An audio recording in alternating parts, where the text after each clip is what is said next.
Ẹ káàárọ̀, ẹ káàsán, ẹ káalẹ́ o, according to the time. Ẹ káàbọ̀ sí orí ètò Lady K Ìfẹ́olúwa, the baby of Oduduwa Nation. Gbogbo ojú tó wò mí ṣẹlẹ̀ àbúrò yìí ṣẹlẹ̀ sí wa. Ẹ kọ́kọ́ bá mi gbójú ayọ̀ sókè. Kẹ́ bá mi wo fídíò tí mo fẹ́ play fún wa. Kẹ́ gbọ́ ìṣẹ̀lẹ̀ tó ṣẹlẹ̀ níbẹ̀. Bó lè má show fídíò yẹn dáadáa. Bó lè má show fídíò yẹn dáadáa nítorí pé kíni òkú àwọn èèyàn ló wà bẹ́ẹ̀. So tí bá edit lọ́wọ́ tí bá rí bó bá ṣe rí mo lè cover but a bá fetí gbọ́ àwọn tó kù síbẹ̀ kó tó di pé màá sọ̀rọ̀ kó tó wá di pé màá play video àwọn tí ọwọ́ tẹ̀ nínú wa gbé ṣùgbọ́n mi kó tó di pé màá play ẹ̀ náà fún wa ẹ ṣé gan ó yá. This my brother, this my brother, this my brother, this my son, this my brother, and this my wife. A corpse of 8 people. My beloved father, my beloved wife, brothers, and my son. Ṣẹ́gbọ́n ìyàwó ẹ̀ bàbá ẹ̀ àwọn àbúrò ẹ̀ àtọmọ ẹ̀ ó jẹ́ 8 èèyàn kan ṣoṣo ló pàdánù wọ̀nyẹ o ní ìjọ kan ṣoṣo.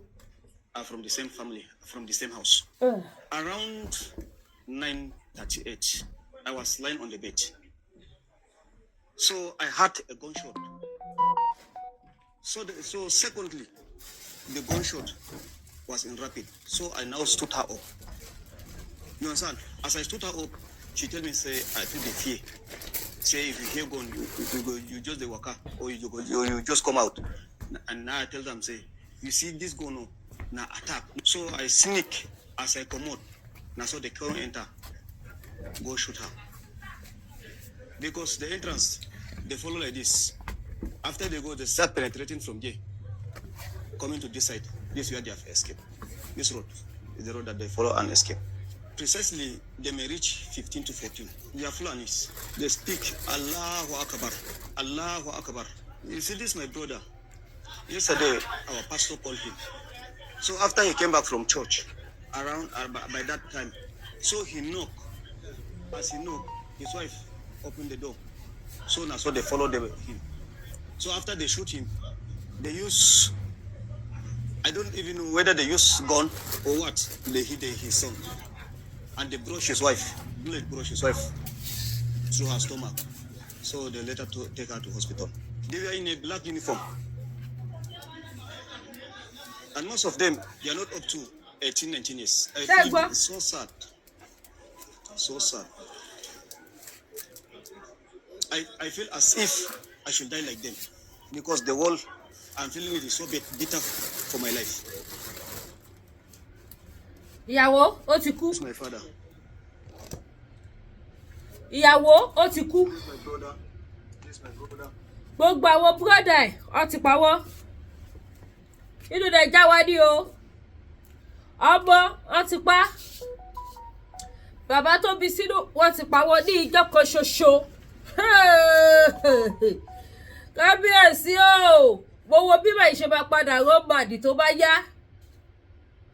Irú èèyàn báyìí tó bá pẹ́ tó bá yá wá padà ya wèrè. Ẹ gbàgbé òṣì.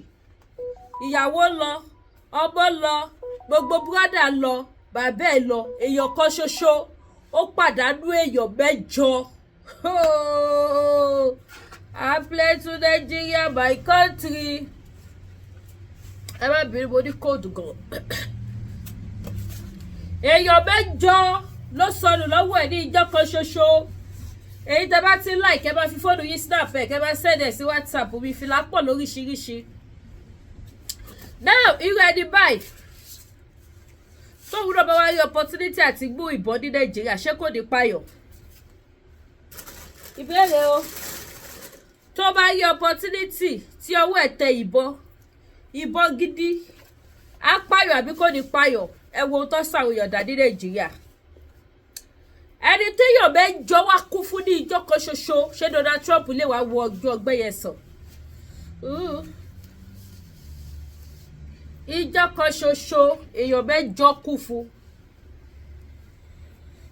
Ṣé Donald Trump ó lè wo tí kò wájú fìlà sẹ́yìn àfi sùúrù. Ṣé Donald Trump ó lè wo ọgbẹ́ ọyẹ ó lè wò sàn. Ohun tá à ń sọ ló délẹ̀ yìí. Ibi tí ìṣẹ̀lẹ̀ ti wá ṣẹlẹ̀ ṣẹ́rí president Bola Ahmed Tinubu bẹ̀. Ṣẹ́gbọ́n pàtíkù wà bẹ̀.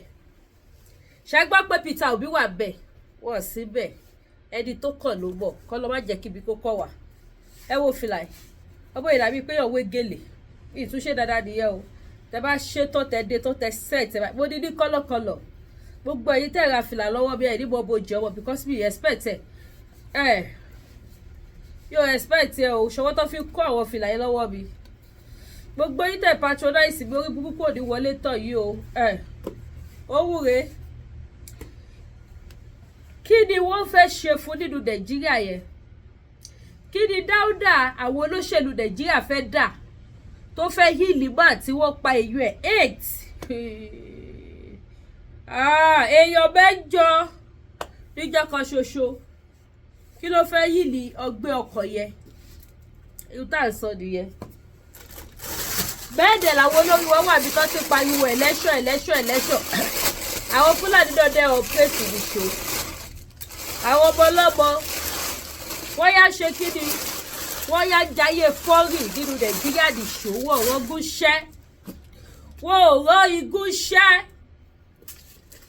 ọmọ Yorùbá tata ẹjí ẹ bá sùn ẹjẹ wọ́n kan fi ṣàdá ṣẹ́rí kò rí tata dé kó ní kálukú lọ jòkó kó lọ tú èrò ara ẹ̀ pa pé kí ni mo tiẹ̀ lè ṣe láti fi protect ìyàwó ọmọ ọkọ ẹbí àti ará mi owó lọ́rọ̀ tó wà lẹ́yìn kí ni mo lè ṣe kí ọpọlọ wa kó jẹun fìlà bó ṣe fine oh my God very beautiful bó ti fẹ́ ta tọ́ bí ilé sọ pé iye kọ́lù ẹ̀ báyìí ló kù bí ìrètí ẹ̀ ṣó bí àwọn kọ́lọ́kọ́lọ́ ẹ̀ ṣìṣẹ́ kù ó fine gan òfìlà yẹn fine o ẹ̀yin tẹ́ bá dìde ẹ wá fún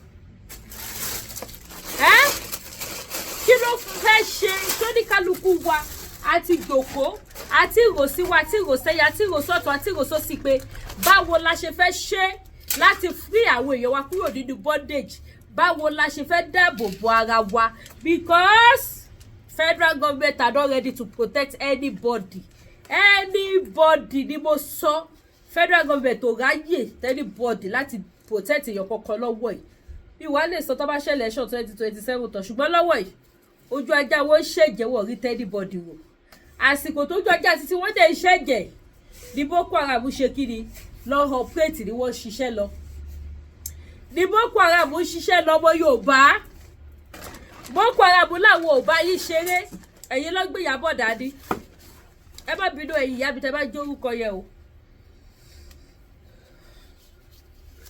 àwọn pípín náà wò bá wa ṣeré àwa ló jókòó àárẹ̀ pẹ̀tẹ̀ fìlà yìí náà fine ó ti ní something like this no irú mi ò jẹ́ kí n fi bẹ́ẹ̀ dé fìlà lẹ́nu ìjọba mẹ́ta mo dẹ̀ láwọn fìlà tó lè gba irú mi ẹ máa rìn bá tó tún irú mi sì máa tún bẹ̀rẹ̀ sí ní ṣáfìlà sí lóríṣiríṣi designer ẹ wò rán ẹ wò ìdá ìpé yàn wé scarf ẹ wò ìdá ìpé yàn wé gèlè náà ẹ jẹ́ kí n gbé fídíò àwọn tọ́wọ́ tẹ̀ ní Boko Haram boko ẹ jẹ́ gbé fídíò wọ́wọ́ ẹ bá mi ṣí ẹ̀ ṣó ẹ jọ ẹ níbo bójú ọmọ láyé yìí ó láìkí fìlà yìí náà fìlà yìí sì Àṣàkẹ́ lélẹ̀ ẹ bá mi hashtag Àṣàkẹ́ ní comment section Àṣàkẹ́ lélẹ̀ yìí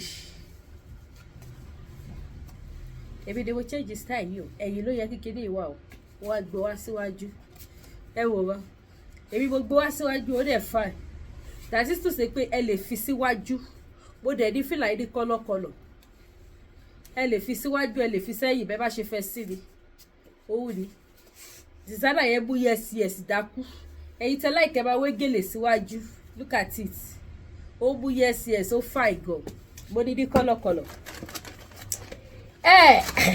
ẹ jẹ́ wá fún wa ní fídíò àwọn tó wọ́n tẹ̀ ẹ wá ra fìlà ọ̀pọ̀ ní mo ta o gbogbo ẹ̀yin tẹ́ wà l'Amẹ́ríkà tẹ́ bá ti rajà ẹ̀ ní sanwó anything tẹ́ bá ti rà ní Lady K African store ẹ̀ ní sanwó oh my God look at this blue ẹ wo blue owó yẹn fine kẹra kówó yín sí bíbá bẹ́ẹ̀ dẹ̀ ní wúlò ẹ rọra filẹ̀ bẹ́ẹ̀ bá dẹ̀ fẹ́ tì sínú owó ni ẹ rọra tì sínú ó ṣe tì sínú wá kọ̀wé bọ́wọ́ scarf lẹ parí síbẹ̀ ni owó lélẹ̀ now ẹ jẹ́ ká play this video ẹ má bínú mi ìfẹ́ kí program yìí gùn àwọn èèyàn dẹ̀ ń kọ́ play pé Lady K ò kí display ọjà tó bá polú tó bá ṣe show bí ìdẹ́mọ́ bóyá lè ṣe kélédùmarè ṣàánú ó yá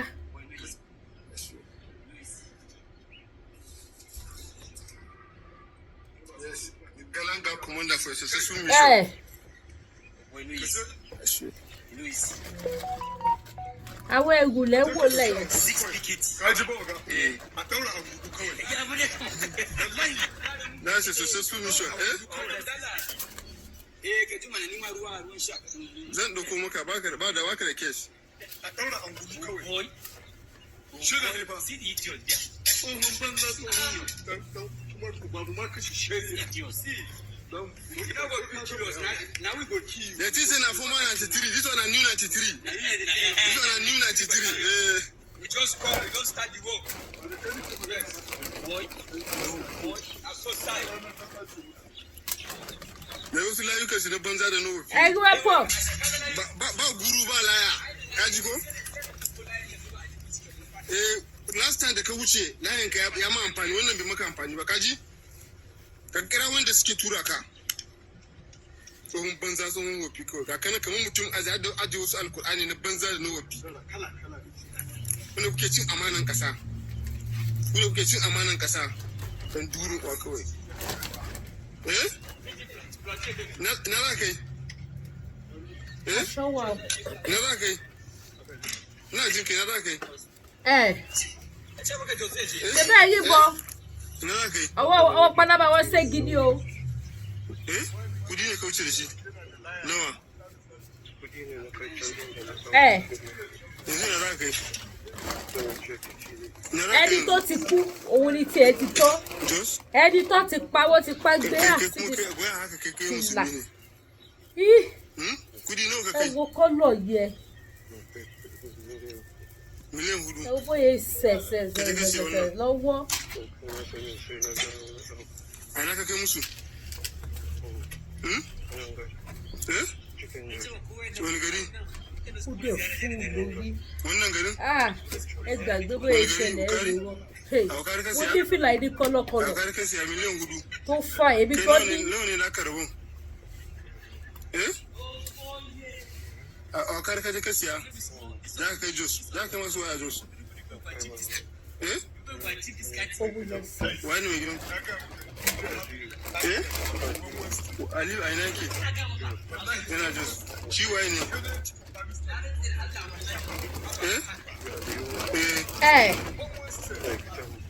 Gbogbo wọn tó kú yẹn ṣẹwà padà fún wọn sílẹ̀. Ẹni tó ti kú ló ti kú. Ba former 93 battalion, but this is new 93 battalion. Kajigo? Ẹ gbọ́.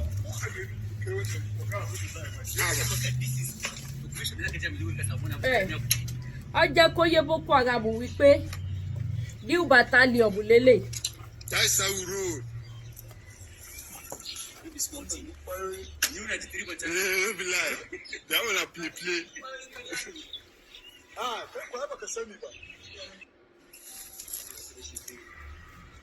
Yes, the Galanga commander for a successful mission. Louis. 6 picket. A daura angulu kawai. That's a successful mission, Zan dauko maka ba da waka da case. A daura angulu kawai. Now, ẹni tí wọ́n mú nínú fídíò yìí, ó ń kó bọ̀ from one state to another ni o. From one state to another ló fi múùfù bọ̀. Ẹ wá sọ fún mi ibo là ń lọ Nàìjíríà. Is Nigeria still working? Ẹ má gọra yìí. Kò sí ohun tó le níbẹ̀ tí kì bá ṣe ẹ̀fọ́ àti èdì àwọn olóṣèlú Nàìjíríà tó ń bú àwọn èèyàn tí ò jẹ́ everybody lè sọ̀rọ̀ sókè wípé ṣe àṣemọ́ àfẹ́dádúró ẹ̀fọ́ àtẹ̀dì ni ẹ̀fún pẹ̀lú èdì òun ni because if those two gbogbo alárí bó ṣe pa àwọn èèyàn irú bá tí wọ́n pa èèyàn ẹ̀mẹ́jọ yẹn sì àkáǹtì wo ló fẹ́ kọ́ sí báwo ló ṣe fẹ́ ṣe kí ló fẹ́ sọ wípé ó ṣẹlẹ̀ sóhun àwọn tó kú yẹn sì kí ìjọba wa kó security rẹpẹtẹ síbẹ̀ yẹn ṣó lè jí òkú dìde ó ti pàdánù wọn for life ó ti gba ojú ọgbẹ́ burúkú tí ò lè sọ tí Jésù máa fi dé. Wọ́n ti fún ní egbò àdá àjìná látara ìgbọràn wa tó yẹ ká yarí mọ́ àwọn olórí lọ́wọ́ pé a ṣe mọ́, tó yẹ ká kí délẹ̀délẹ̀ fún wọn wípé àní lílọ là ń lọ sẹ́ẹ̀. Ẹ wá ra aṣọ, ọwọ́ aṣọ náà wà o, ọwọ́ fáìfáì àdìrẹ, ẹ wọ̀wọ́ ṣẹ́rí style ó fà ìbí ọlọ́lọ́ ní mo ní kó pọ̀ tí mo wọ́n jọ ọdún báyìí àwọn èèyàn kò bẹ̀rẹ̀ sí ní ọ̀dẹ̀ẹ̀dì ọlọ́lọ́ ní mo ní tó pọ̀ òun ni ó dẹ̀ ti fẹ́ tán about to go fáìfáì àdìrẹ, ọwọ́ àdìrẹ gidi lélẹ̀ kì í ṣàwọn àdìrẹ gbẹ́gbẹ́ o, kì í ṣàdìrẹ ó dé pálí o, ṣẹ́ ti rí wọn àwọn fáìfáì style ó kún bíbà lọ́lọ́kọ̀ òjọ̀ kan lóríṣiríṣi. Àwọn lace èyí tẹ́ bá ní di white lace ó wà, white and gold ó wà, pure white ó wà pẹ̀lú kaftan tó mú yes so gbẹ̀yìn tẹ́ bá ní àwọn aṣọ yẹn pè mí, àwọn ọjà lace ńláńláńlá ti wà, kò ṣe máa tún yẹ́yẹ́yẹ́ níbi ò ṣe display ìwọ kódà bí ìkówó sórí igbá mo kàn kó sí store ni. So èyí tẹ́ bá ti fẹ́ ẹ pè mí, ẹjọ́ èyí tẹ́ bá ti ready àti rajà ní kẹ́ pè mí o, ẹ má jẹ́ ká padà fi wèrè wo wèrè fúnra wa o. Gbogbo ẹ̀yin lady ké bá mi keep ẹ má wá gbé yẹn, mo máa bínú o because this thing is getting out of hand. Ó ti pọ̀ jù fún mi, mi ò lè ó di ẹ̀ mọ́. Tí bá dẹ̀ ti lè bínú báyìí gbogbo yín pọ́pọ́ tábà yìí bá wọlé wá gbowó jẹ lọ́wọ́ yín. Ó bẹ́tà kẹ́ má bá mi rajà, kẹ́ má gbàlejò ọmọ ẹlẹ́nu bí ẹlẹ́nu ẹ pẹlẹbẹ, kẹ́ má gbàlejò ẹ léyìn. Ẹ wá ra ohun tí mò ń ta aṣọ, mo tó jẹ, mo ta body cream, mo ta gbogbo nǹkan àbúṣoge àbúṣẹ̀ṣọ̀. Okay, torí mi ò ti kó sáṣọ àbí mi ò jẹ́ kẹ́ mọ̀ pé bá pè mí ẹ bá wá rajà. Tí bá bínú gbogbo yín báyìí lẹ́wọ̀n bá sùn lẹ́ bàbá lálàárí mi.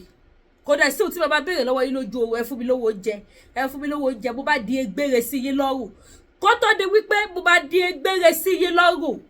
Special announcement lélẹ́yìn, ẹ pé mo ti join ìlẹ̀mọ́ program, ibi tí mo pa program yẹn sí nìyẹn, ẹ wá bá mi raṣọ. Ẹ má jẹ́ kí n di egbére sí yín lọ́rùn, mo fẹ́ fọ́níṣì ṣọ́ọ̀bù mi. Bó ṣe ń wò ràkọ̀ràkọ̀ yìí kò tẹ́ mi lọ́rùn. Kì í ṣe pé kò sọ́jà mi ò rí ibi tó wọ́ sí ni, ṣùgbọ́n tí bá fọ́níṣẹ̀ tí mo ṣe gbogbo pẹpẹ tó yẹ kí n ṣe which is chef, màá tó ọjà sí ayọ̀ lójú. Ẹ má jẹ́ kó dìgbà tí mo bá ẹ̀ṣẹ̀ ń to gbogbo ẹ̀ sára, èmi ò ráyè gbogbo yẹn. Ẹ wá rajà, má bínú o, mi ò bẹ̀bẹ̀ lọ́tẹ̀ yìí ìjà ni mo fẹ́ jà, ẹ wá bá mi ra tí mò ń tà. Ẹ̀yin lẹ́ni lọ ṣiṣẹ́ mo sì ti ń ṣiṣẹ́. Àbí ṣe ẹ̀ sọ́bẹ̀ fún gbogbo yín ẹ̀ pè mí, gbogbo yín tẹ wo program bó wọ́n ta lẹ̀ pè mí pé Lady K lọ ṣiṣẹ́, mo dẹ̀ ti ń ṣiṣẹ́, ẹ support mi, ẹ ràn mí lọ́wọ́. Nínú tọ́lọ̀ ó fi bùkún fún yín, ẹ̀yin náà ẹ fi ṣàánú fún èmi náà bẹ́ẹ̀, ẹ wá raṣọ, ìdí ẹ fún mi lówó oúnjẹ. Tẹ bá dẹ̀ fẹ́ fún mi lówó, ó bẹ̀rẹ̀ láti bí $10,000, ìyẹn ló lè ràn mí. Bọ́tẹ́ bá ti lè fún mi $10,000, ẹjọ́ tó wọlé wá rajà. Ẹ wá raṣọ, ẹ wá rajà ní. Mo ta so many things. Kò sí nǹkan tẹ fẹ́ tẹ̀ ní bá ní ṣọ́ọ̀bù Lady K. Mo ń tóbi, mo ń torógbó, mo ń ta búrẹ́dì, mo ń ta kọ̀ọ̀kọ̀. Mo ń ta epo pupa, mo ń tòróró, mo ń ta ìsebẹ̀, mo ń ta magí, mo ń ta irú, mo ń ta ẹ̀gúsí, mo ń ta gbọ̀nà, mo ń ta milk, mo ń ta sardine, mo ń ta edé, gbogbo nǹkan ni mo ń ta. So kí wà ní afẹ́rà tẹ́ ní rí Lady K African store? Tẹ wá ń wò mí tẹ́ bá mi rajà. Okay, kò sí wàhálà. Gbogbo yẹ pátápátá, gbogbo ẹ̀yọ́ ọmọ Yorùbá tọkàntọkàn ọmọ ọkọ ilẹ̀ Yorùbá. Màá máa wá kí gbogbo yé nílé yín one by one. Màá máa gbowó oúnjẹ. Bí bá wá lójú ayé, màá wá lójú ọ̀run. So ìwọ tó bá ti lálàyé Lady K, tètè ya tó bá ṣe lajú báyìí, ṣàwòrán pè mí. Kájọ ṣe fídíò kọ̀kẹ́ raṣọ. Tẹ́ bá ti lè raṣọ báyìí, ṣíkèdá, ogo èṣù ti ṣẹ́ nìyẹn. Ṣùgbọ́n láì jẹ́ bẹ́ẹ̀, màá wúwọ́ ọmọ èṣù àwẹ̀lé Ìbàdàn fún yín. Ẹ wá ra ohun tí mò ń tà, mi ò bẹ̀bẹ̀ this time around. Mi ò bẹ̀bẹ̀, ẹ wá ra aṣọ, ẹ wá ra jà, ojú òní tí yẹn ní wọ́wọ́ tì. Ní mo sàárì ọmọ ẹ̀ ní nìkọ̀ṣáyé yín. Olórí burúkú òní bá yín dòwò pọ̀. Ọ̀tá tó ti lanú lẹ̀ báyìí, tó fẹ́ wo ẹlẹ́yà yín. Ẹnu tó làálẹ̀ yẹn báyìí, ó máa làálẹ̀ títí lọ gbogbo ẹ̀ ní kò ní rẹ́nu yẹn padé débi tó máa ṣẹlẹ́yà yín. Ẹ wá bá mi ra ohun tí mò ń tà, gbogbo lówó. Ẹ̀yin dádì mi, ẹ wò ẹ ṣàwo títí wàhálà àìsùn òru yẹn, ẹ wò mọ́ mi lára, ẹ wá bá mi rajà. Àìsùn tẹ́ ṣe lóòrùn kó tó dodidi ọmọ, kó tó di Lady K, ẹ wá fi bá mi rajà. Ọjà mi ló ṣe kókó. Ọjà ilé kẹta kò kọ Lady K. Wàláì kò kọ mí. Ẹ jọ̀ọ́ mo bẹ̀bẹ̀ ni. Torí mo ṣàkíyèsí kinní kan, tí mo bá ti lè wo àwọn àdìrẹ yẹn báyìí tí mo ṣe, ẹ bàbá wá fádì rẹ̀ bọ̀ tí bá ti wá gbogbo ẹ̀ sọ́rùn kí n búra níwọ̀n bá ṣókí ti bá bú yẹ ẹ ní pè mí pẹ́ fẹ́ rajà kí ló dé ẹ̀yin tẹ́ ẹ pé mo wọ́n lórí ẹ ṣẹ́gun ẹ wá ra tí mò ń ta gbogbo lówó Lady K African store ó jọ ṣe àárọ̀ ọṣẹ arọ́bí ajẹ́bidọ́ tó kàn fà máa wò kọ́ tẹ́lẹ̀ fi lò fún protection ó wà bí tó bá wù ìkẹ́ níbi òbẹ̀bẹ̀ bí òbẹ̀bẹ̀ ṣùgbọ́n ẹ̀dí ṣorí burúkú ibi òní wọlé tán yìí bí òbẹ̀bẹ̀ ẹ̀ ní mo sàárẹ̀ ọmọ bí òbẹ̀ yìí kẹ́ wá rajà mi ṣùgbọ́n ẹ̀ ní sunkún láyé yìí ẹ jọ mo bẹ̀bẹ̀ bí o fà kọ́ sí ẹ wá ra ohun tí mò ń tà ẹ ṣàánú mi ẹnu mi ti gbẹ mo fẹ́ renovate ṣọ́ọ̀bù mi ẹ ṣàánú mi so many things ẹ wọ pé gbà tí mo ti gba ṣọ́ọ̀bù mi ìṣe kankan nínú ẹ̀ mo kàn ṣáà kó gbogbo ẹ̀ sí so mo fẹ́ ṣe ṣọ́ọ̀bù mi dáadáa kó ṣe rí lójú mo ní ọjà lọ́wọ́ mo kàn rọ́wọ́ sínú store ni ẹ wá bá mi rajà ojú òní tí ẹ ṣe gan mo dúpẹ́ ẹ má gbàgbé láti follow page wa kẹ́ subscribe ẹ̀yin tẹ́ bá wò mí fúngbà àkọ́kọ́ Lady K Ìfẹ́olúwa show the baby of Odùduwà àìbí gùdù gan bí ká ṣẹ̀fẹ̀ ọ̀ gbogbo tí mo sọ pé mi ò bẹ̀bẹ̀ irọ́ ni o àìjẹ́ àmọ́ fi bẹ̀bẹ̀ ọ̀ mi ò kàn fi gbogbo ẹnu pé ní so bó ṣe jẹ́ nìyẹn body cream wà so many things ló wà ní Lady K African store so many things ẹ̀yin tẹ́ bá wà Canada tẹ́ bá fẹ́ jẹ pọ̀mọ́ tó ti soak ó wà tó gbá ski tó mú yẹ́sì ẹ̀ sáwọn pọ̀mọ́ tó ká gidi ó wà but gbígbẹ kò sí pọ̀mọ́ yẹn ti wọ́n jù ní ò jẹ́ kí n ní mọ́ àfi tó bá lè reduce owó ẹ̀ fún mi torí àtọwọ́dọ́wọ́ ló dẹ̀ dà but tí ìbáyéyàn reduce price ẹ̀ fún mi èmi fọ́nra bí ra ọjà pọ̀mọ́ jọ sílé mi tí rí gbé wọlé mi mo dẹ̀ máa rí gbé láìpẹ́ lágbára lọ tí màá sọ fẹ́ ìbọn mi pé ó ti tẹ̀ ó ti dé ṣẹ́rí ní Canada ìkókèdè pọ̀mọ́ mi ò tètè já sí nígbà tí mo kó fọ́sẹ̀tì wọlé bí ò mọ̀ pé kókèdè àwọn kùrìkùrì lọ́wọ́ padà já mi sí àbọ̀gbà tó máa já mi sí mo ti tà tán èmi náà wá padà rí pé kókèdè èyí tí mo padà rà ní àtúrà nílùú Canada yìí